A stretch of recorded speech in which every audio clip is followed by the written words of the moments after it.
मी प्राध्यापक सिद्धार्थ इंगोले, मराठी विभाग, स्वर्गीय पुष्पादेवी पाटील कला आणि विज्ञान महाविद्यालय रिसोड. विद्यार्थी मित्रांनो, या अगोदरच्या तासिकेला आपण BA भाग 3 सत्र 5 या अभ्यासक्रमाच्या अनुषंगाने मृत्युगंध भाग 3 मधील शेतकऱ्यांचा आसूड महात्मा ज्योतिराव फुले विभाग अ वैचारिक या घटकातील पाठ क्रमांक 1 याविषयी या अगोदरच्या तासिकेला आपण बराचसा पूर्वभाग या ठिकाणी जाणून घेतलेला होता. आणि महात्मा फुले यांचा शेतकऱ्याचा आसूड हे पुस्तक किंवा ही संकल्पना समजून घेताना या तासिकेच्याही अगोदर आपण महात्मा फुले ही संकल्पना निश्चितपणे जाणून घेतली होती. आणि म्हणून महात्मा फुले समाजसुधारक आणि क्रांतिकारक अशा दोन्ही उपाधीने ते खरं तर युक्त आहेत, पात्र आहेत नव्हे तर ते संपूर्ण देशाला, महाराष्ट्राला परिचित सुद्धा आहेत. आणि म्हणून शेतकऱ्याच्या आसूडमध्ये महात्मा फुलेंनी ग्रामीण भागातील शेतमजुरांचे, ग्रामीण भागातील शेतकऱ्याचे, शेती हा प्रमुख व्यवसाय असणाऱ्या शेतकऱ्यांचे कसे हाल होतात, त्यांचं कसं शोषण केलं जाते, त्यांच्या अज्ञानाचा, त्यांच्या भोळ्या स्वभावाचा, उदार अंतःकरणाचा कसा फायदा घेतला जातो, यांचं प्रस्तुत वर्णन महात्मा फुले यांनी शेतकऱ्याचा आसूड या पुस्तकामध्ये केलेलं आहे.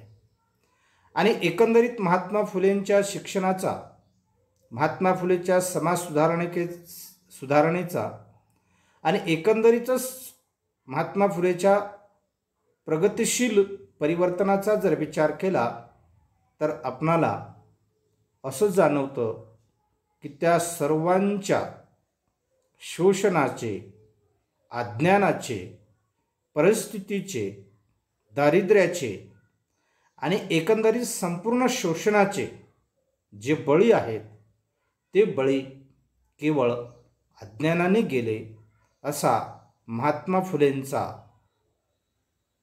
त्यांच्या विचारांचा, त्यांच्या पुस्तकातील सारांशाचा असा आढावा आहे की ते जे काही शोषण झालं, जे काही शोषण होत आहे त्याला फक्त अज्ञान, विद्या नसणे हे एक प्रमुख कारण आपल्याला संशोधनांती दिसून येते.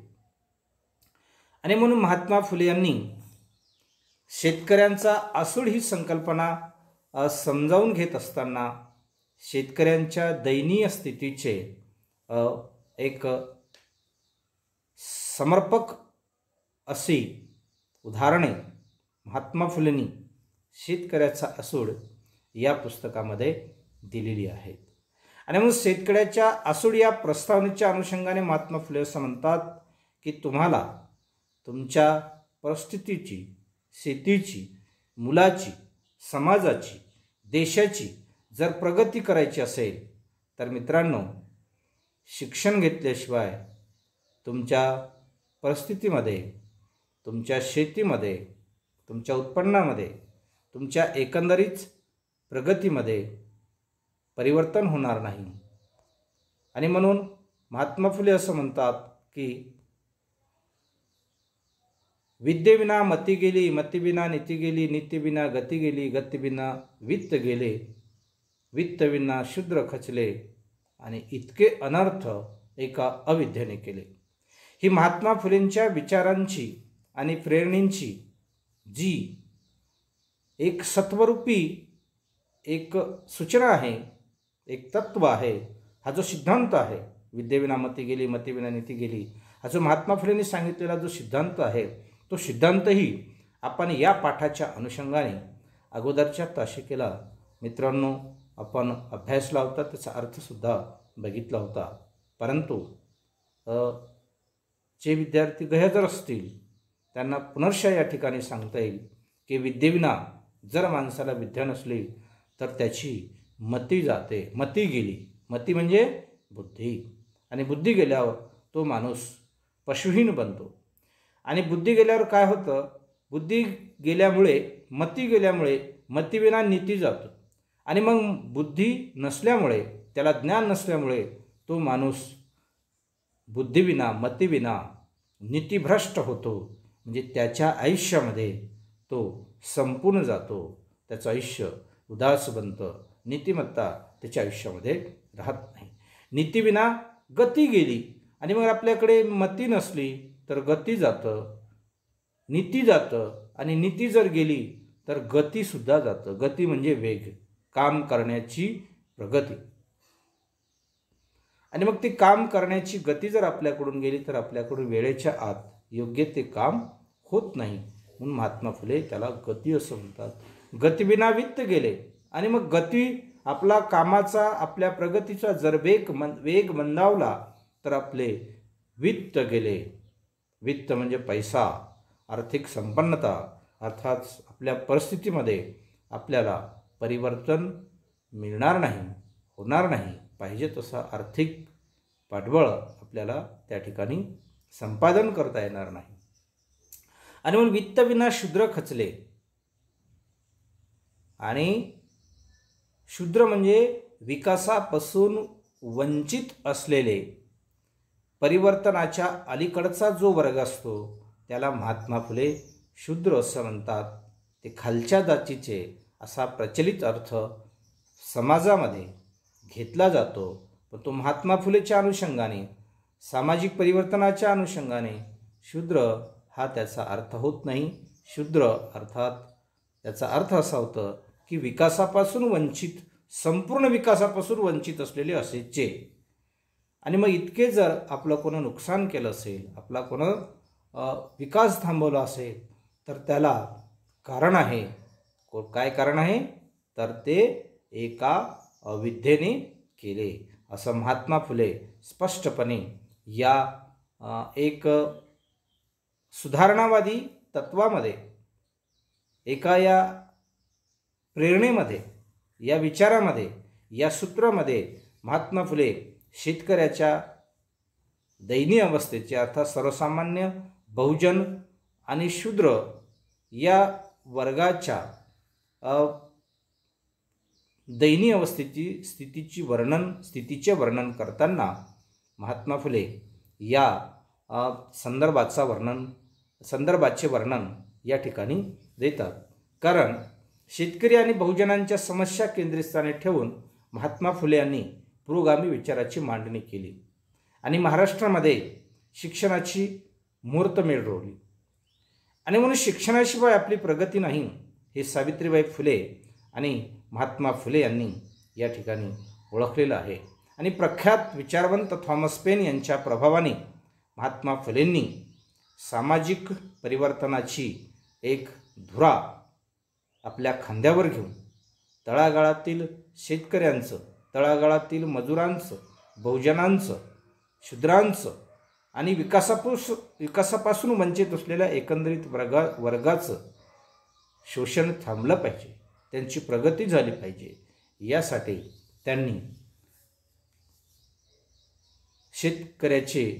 शेतकऱ्याचा आसूड, ब्राह्मणाचे कसब, गुलामगिरी, इशारा, सार्वजनिक सत्यधर्म, तृतीय रत्न नावाचं नाटक आणि काव्याच्या माध्यमातून अखंडादी काव्यरचना ही अशी ग्रंथसंपदा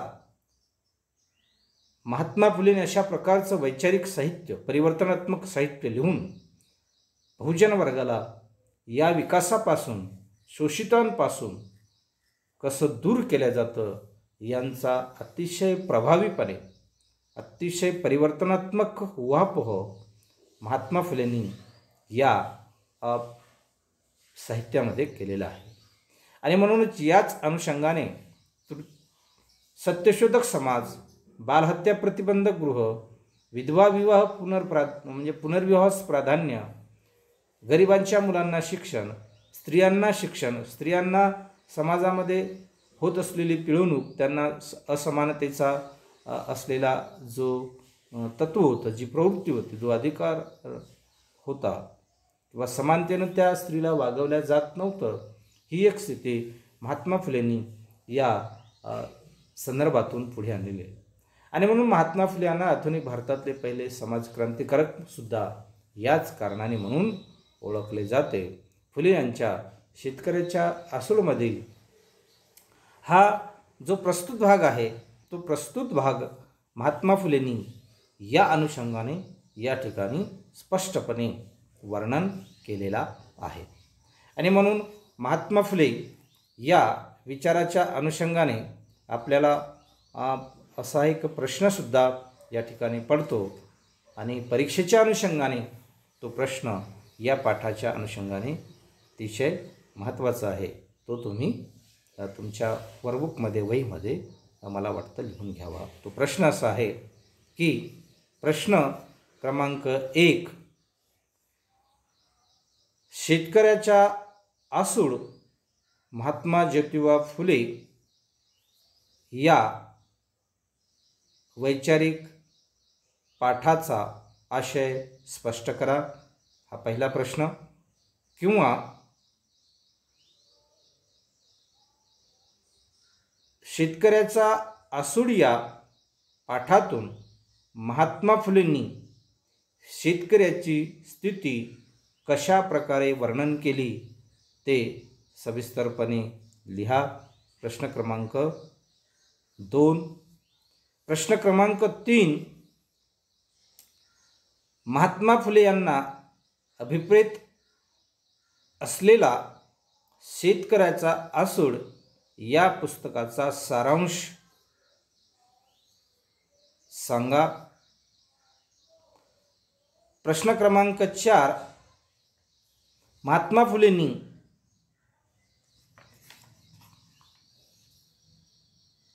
शेतकऱ्याच्या आसूडमध्ये कशा प्रकारे शेतकऱ्याची दयनीय अवस्था वर्णन केली आहे ते सविस्तरपणे वर्णन करा. अशा जवळपास या 4 प्रश्नांचा आढावा आपल्याला या पाठाच्या अनुषंगाने घेता येतं. आणि म्हणून महात्मा फुलेंनी शेतकऱ्याचा आसूड या अमरावती विद्यापीठाच्या अभ्यासक्रमाच्या आराखड्यानुसार जो आपल्याला पाठ अभ्यासक्रमामध्ये नियोजित केलेला आहे, त्या पाठाच्या अनुषंगाने, परीक्षेच्या स्वरूपाच्या अनुषंगाने आपणाला या ठिकाणी अशा पद्धतीचं एक वर्णन, अशा पद्धतीचं एक माहिती, अशा पद्धतीचं त्याला स्वरूप या ठिकाणी आपल्याला व्यक्तपणे करता येतं किंवा व्यक्त करण्याचा जो भाग आहे तो भाग सदरील पाठामध्ये आपण अभ्यासलेला आहे. आणि म्हणून तुम्हाला या पाठाच्या अनुषंगानं एवढंच सांगायचं आहे की शेतकऱ्याच्या आसूडमध्ये महात्मा फुलेंनी शेतमजुरांची, शेतकऱ्याची दयनीय अवस्था कशा प्रकारे वर्णन केली, ती वर्णन केलेली सर्व परिस्थिती आपण गेल्या 2 तासिकेमध्ये सविस्तरपणे अभ्यासली आहे.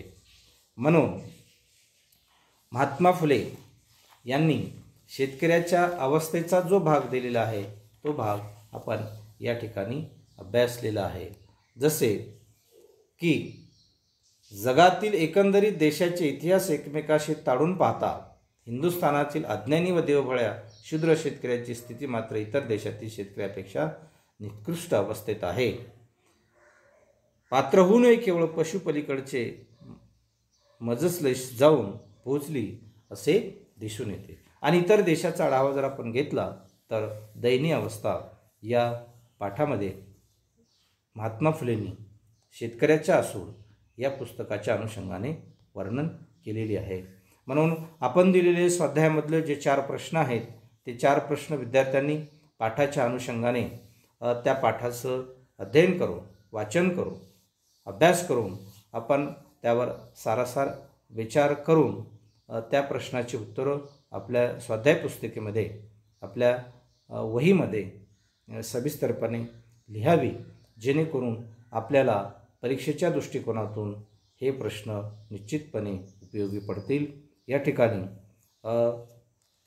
BA भाग 3 वैचारिक या घटकातील शेतकऱ्याचा असूड महात्मा ज्योतिबा फुले यांच्या वैचारिक संकल्पनेचा जो पाठ आहे तो पाठ या ठिकाणी समाप्त होतं.